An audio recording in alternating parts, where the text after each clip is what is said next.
Bem-vindos ao Tarsila Grita, que é um podcast ilustrado que se propõe em ser um lugar onde a gente possa falar e pensar sobre arte e moda e suas influências na sociedade. Eu sou Natália Tis, designer de moda, historiadora e produtora do canal Tarsila Grita.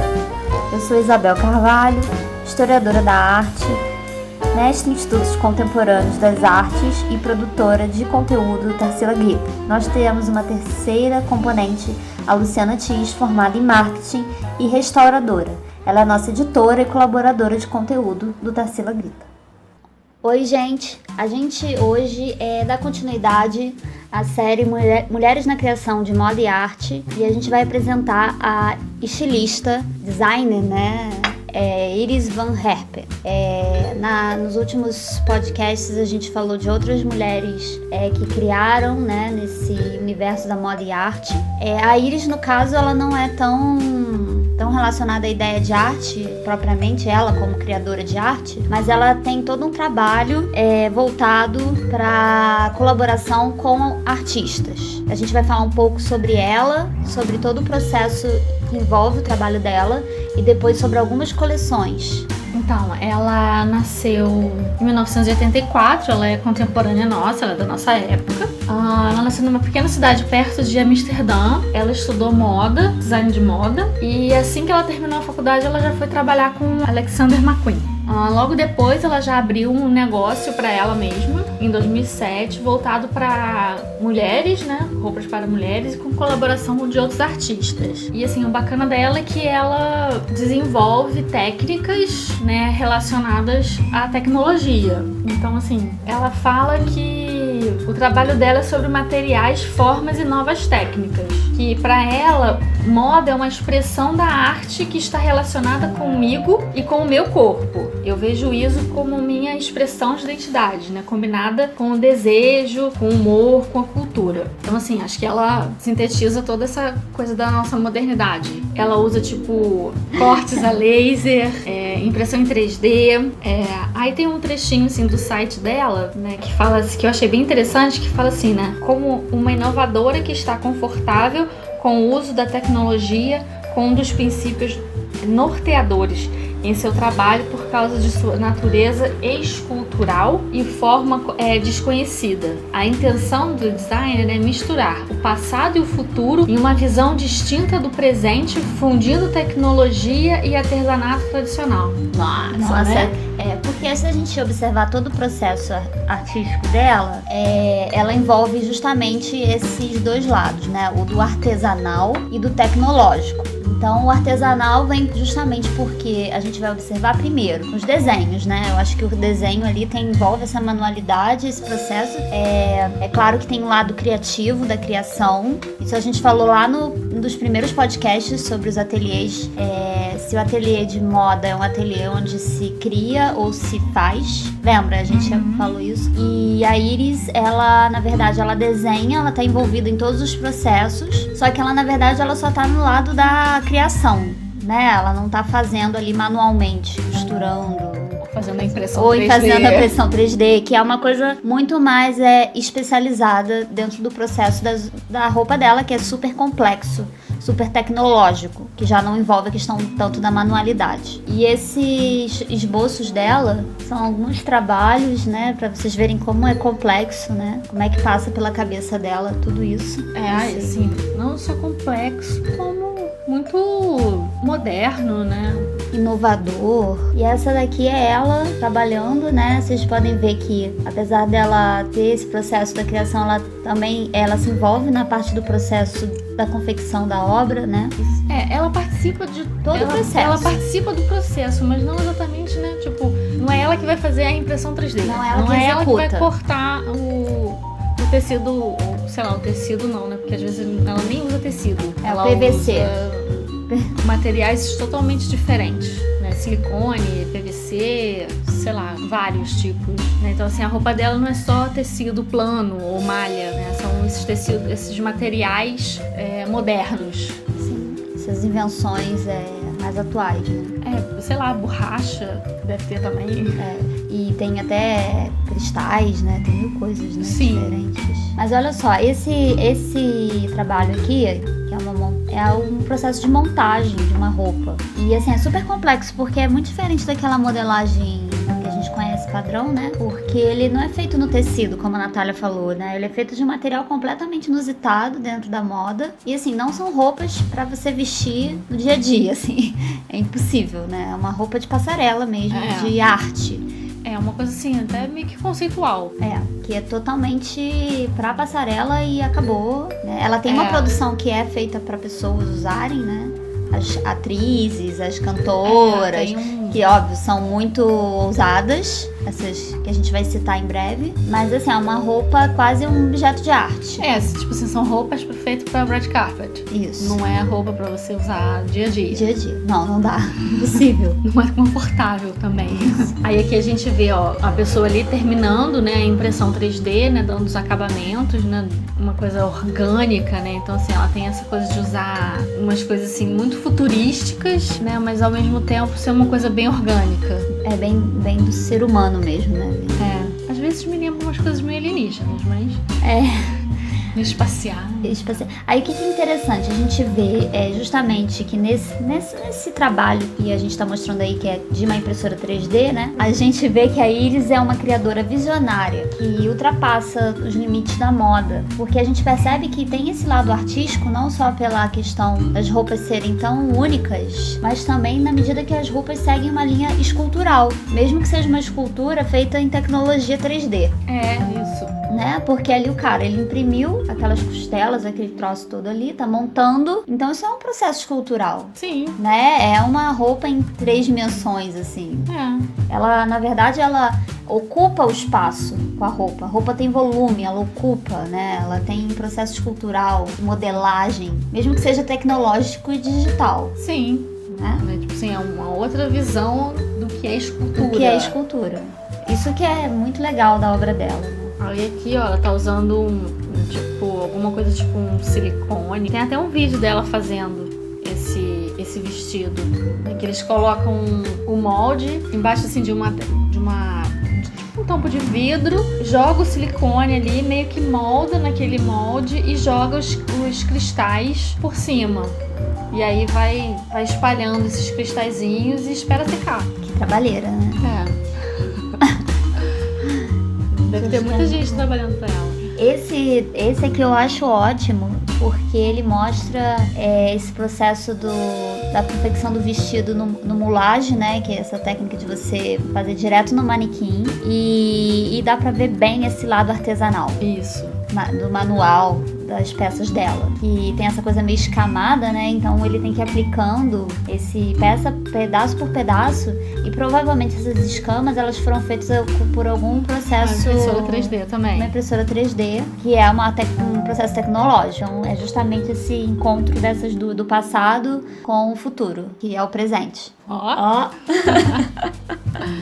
Aqui também a gente vê, ó, assim, quase um quebra-cabeça, né? Porque, assim, essas peças já foram... Essas mini pecinhas, elas já foram, que parecem umas escamas. Elas já foram cortadas, né? Provavelmente a laser. Porque o laser permite que seja bem preciso, né? O corte. Isso. Se você for cortar a mão, nossa... Mas tem coisas que eles também cortam a mão.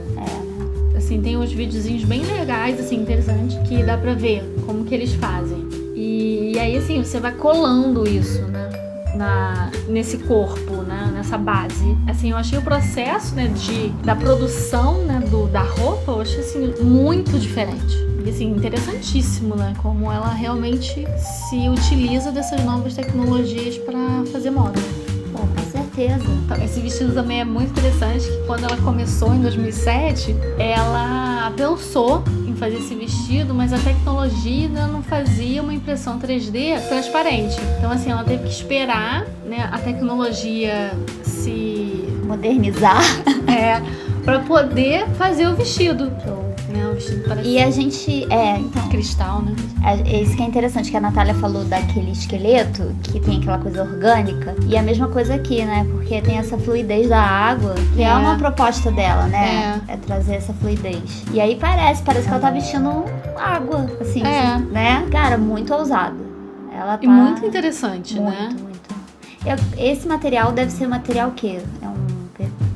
PVC? O que é Não isso? sei. Silicone? Eu não sei o que se usa, infelizmente. Se alguém souber, gente, Anota bota aqui. aí nos comentários Pois que é. tipo de material que se usa em impressora 3D. Isso aí, Mas é muito interessante, né? Porque realmente não tem uma pegada aquática, total. hídrica. Hídrica.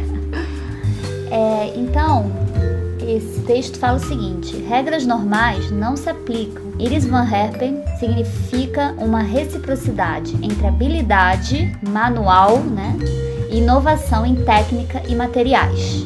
Então, técnica a gente fala, ao invés de usar uma técnica tradicional, como por exemplo do corte e costura, né, e usar tecidos tradicionais na questão dos materiais, ela vai inovar completamente. Ela cria uma visão moderna sobre a alta costura que combina técnicas de trabalho manual com tecnologia digital, que foi o que a gente falou agora, né? Isso resume, né? Levando isso em consideração, não é de surpreender que escultural seja um termo muito usado para descrever seu trabalho. E de fato, os desenhos podem funcionar muito bem como esculturas, como várias exposições sobre seu trabalho provaram. Ela participa de uma série de exposições, a gente vai ver daqui a pouco quais foram os museus que abraçaram, né? Quer dizer, ela tá no Museu de Arte, sabe? Isso já é assim, já comprova que ela é uma criadora tanto da moda quanto da arte. No entanto, os desenhos permanecem roupas, que não são esculturas vestíveis, porque há outro aspecto essencial a ser levado em consideração: o amor de Van Herpen pelo corpo em movimento. E isso é fundamental porque na obra dela, ela pega a influência dela na dança, que ela era bailarina, e aí ela traz toda essa referência do movimento e do corporal e do orgânico para a obra dela. O design só é realizado em interação igual com o corpo. É um trabalho muito inovador, né? Não tem que falar. Acho que não tem outra palavra. Essa coleção aqui, que se chama Chemical Crows, que seriam corvos químicos, é a primeira coleção oficial dela, assim, para uma grande apresentação, né, em uma semana de moda de Amsterdã, que ela é holandesa, então ela começou ali local, né, depois ela foi pro global. E aí ela faz essa aqui baseado em alguns corvos que moravam no ateliê dela na época. Assim, a gente não sabe até quando é verdade, né, enfim. Mas assim, a ideia é que o nome, né? Então todo o trabalho dela, toda a coleção dela tem um conceito. Não é só a questão da inovação ou da manualidade ali, né? Da inovação técnica. Tem um conceito por trás. E aí, químico quer dizer uma relação com a alquimia, que sempre vai ser uma coisa que vai seguir muito nesse processo da obra dela. Interessante também que eu li um negócio dela também falando bem, muito interessante falando sobre exatamente isso, que ela falou que ela não conseguiria achar pessoas que trabalhassem com ela, porque ela às vezes filosofa muito sobre. Então assim, às vezes uma coisa que é conceito agora pra ela, não é mais daqui a 3 semanas. Uhum. E aí ela pensou que fosse ser muito difícil organizar as pessoas pra trabalhar com ela por causa disso. Mas ela falou que isso não aconteceu. Ai, que bom, né? E também acho que até das pessoas duvidarem, acharem que ela é maluca. Né? Pô, ela não se... Que não conceito se resolve, absurdo, né? Então, se resolve, um dia pensa uma coisa, não. Muda de ideia. Mas né? eu acho isso legal dela, que ela, assim, ela pensa sobre, entendeu? Não é só alguém que desenha. Isso, a coleção ela tem um conceito, né? Ela pensa sobre o que é aquilo. Claro. Normalmente não, se faz, se desenha. Eu quero... Tem um conceito até, mas é muito superficial, né? É. Tem um conceito que liga ali aquela coleção, mas é raso. Não é profundo, filosófico. Isso, que é o que a obra dela traz, né? E essa ideia da alquimia é uma referência justamente à transmutação dos materiais, que é a ideia do ouro, né? Que a gente sabe qual é o grande lance da alquimia, né? É tentar descobrir como se cria o ouro, como se transforma o material no ouro, para ficar rico, né? Poderoso. Então vocês vejam que o ouro, no caso dessa roupa, tá bem evidente na cor, né? Que é o latão. Uhum. Esse latão que ela usa, esse no caso é uma coleção que ela é feita ainda sem as tecnologias que ela vai usar depois. É um trabalho feito bem de manualidade mesmo. São fixados tiras de latão confeccionados artesanalmente. Então deve ter dado uma trabalheira. Um trabalho. E a ideia dos corvos tem a ver também com magia negra, que o corvo é um ser misterioso, né, relacionado à morte. E ele também Ele também gosta de coisas brilhantes. Se você vê os desenhos do Donald, Pato Donald, esses desenhos da Disney, quando aparecem os corvinhos, eles são sempre atraídos por alguma joia, algum elemento brilhante. E aí eles, por isso que tem uma relação com a alquimia, com o ouro, com o material reluzente. Então ela vai relacionar o preto do corvo, né, nessas laterais, o próprio cabelo dela, essa coisa aqui na sobrancelha, meio dark, uma pintura, né, a maquiagem. E esse dourado, que é o material reluzente, o material da alquimia. Essa invasão radioativa aí, vocês vejam que tudo tem uma relação científica, os trabalhos dela, né? Tem sempre uma relação científica. Essa invasão de radiação, na verdade, ela expressa sobre como a informação digital que nos cerca é contemplada a partir de raios, né? Então, por exemplo, você está usando o celular, você está emitindo raios. Você está emitindo raios para uma transmissão, para você poder falar com outra pessoa, você tem ondas, né? Que se espalham, que estão em movimento, para você poder falar, e a gente não vê, a gente não consegue apanhar essas ondas. E ela quis justamente mostrar esse provável futuro que a gente vai conseguir controlar com os nossos corpos e nossas mentes as ondas. Nossa. Olha que viagem. Nossa. Então, ela fala, né, pra gente estar em contato com esses raios, a gente acaba tendo que utilizar aparelhos muito específicos. E a ideia é que talvez sejamos capazes de manipulá-los em essas dimensões, né, em torno dos nossos corpos. Uma viagem, assim, né, louca. Inclusive a Bjork, a gente vai mostrar logo depois, ela vai usar esse vestido no Red Carpet futuro aí, né? E esse trabalho, só um detalhe, foi uma criação em colaboração com o artista Bart Hess e Irene Bussemaker. As colaborações também, né? Você, a marca registrada dela, né? Ela vai estar sempre fazendo coleções em colaboração com alguém. E a gente vê muito a marca desses artistas e arquitetos, e enfim, nessas roupas, assim, coisas muito próprias. Aí é lindo isso, né? Esse é lindo. Parece... Me lembra assim, uns puffzinhos. Puffs? Mas não é... Pompom? Um pomponzinho, sabe? Coisa fofinha. Mas não é pra ser, né? Não. A ideia é voltagem, que é uma relação com a energia. Então o corpo parece que está irradiando, né, uma energia. Aí vocês vejam que todo esse trabalho feito para fazer esses pompons, eles são tiras bem fininhas, como se fossem raios mesmo, né? Essas referências, como se ela tivesse iluminada. Assim, essa é a ideia, verdade. né? Então, essa foi uma entrevista que ela deu para a co-curadora do Victoria Albert para uma exposição que ela participou em 2015. Ela vai explicar como que ela chegou nesse conceito da coleção Voltage. Ela diz: eu estava lendo muito sobre como usamos a energia dentro de nós. Então aqui a gente já percebe toda uma referência do Oriente na obra dela, né? A questão da energia que o corpo emana. Então, outro conceito aí, olha só como é que ela é uma pessoa culta. Né? Verdade. Ela traz conceitos de várias áreas, né? Então, por exemplo, o Reiki. Isso. Né? Que é a energia que do seu corpo para uma cura. Para cura de outras pessoas, né? Sei lá. Tai Chi Chuan. Coisa, né, do Chi, né? Que é essa energia, né? Que a gente tem, né? Acho que é para os chineses. Então, ela continua. Temos uma enorme quantidade de energia presa em nossos corpos. Eu acho que existe uma relação interessante entre roupas e o corpo humano. Em como usar roupas diferentes pode definitivamente criar alguma forma de energia. Eu concordo, super, né? Se você tá numa roupa que você se sente muito bem, você vai passar uma energia muito boa. Cara, se você não está se sentindo confortável naquela roupa, não adianta, né? Né? Bad, total, né? Então, é psicológico e muito forte. Eu costumava dançar muito. Então, movimento, energia, sua transformação dentro do corpo, como você pode controlar isso, sempre foi muito fascinante para mim.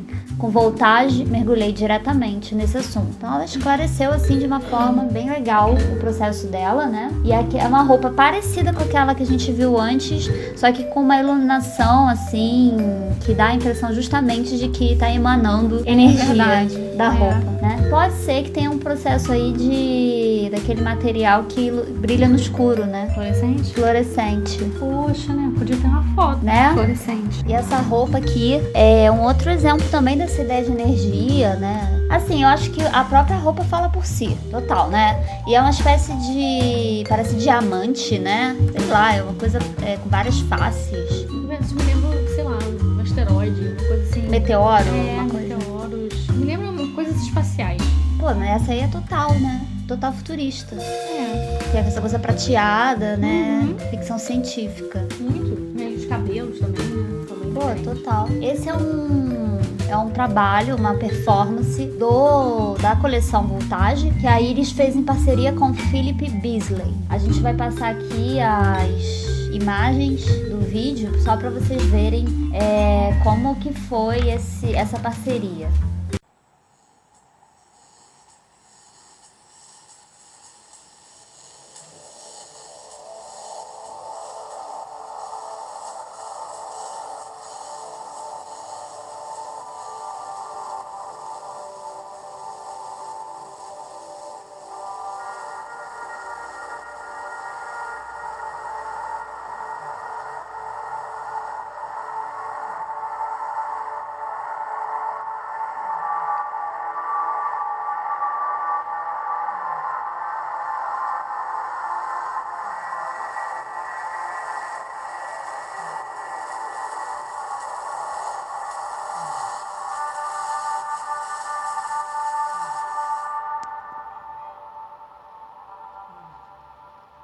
Então a gente fica por aqui.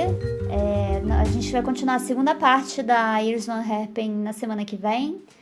Muito obrigada. Não se esquece de se inscrever no canal, deixar o seu like, apertar aí o sininho para receber notificação e seguir Tarsila Grita no Instagram, @Tarsila Grita. É isso. Valeu, gente. Tchau, gente.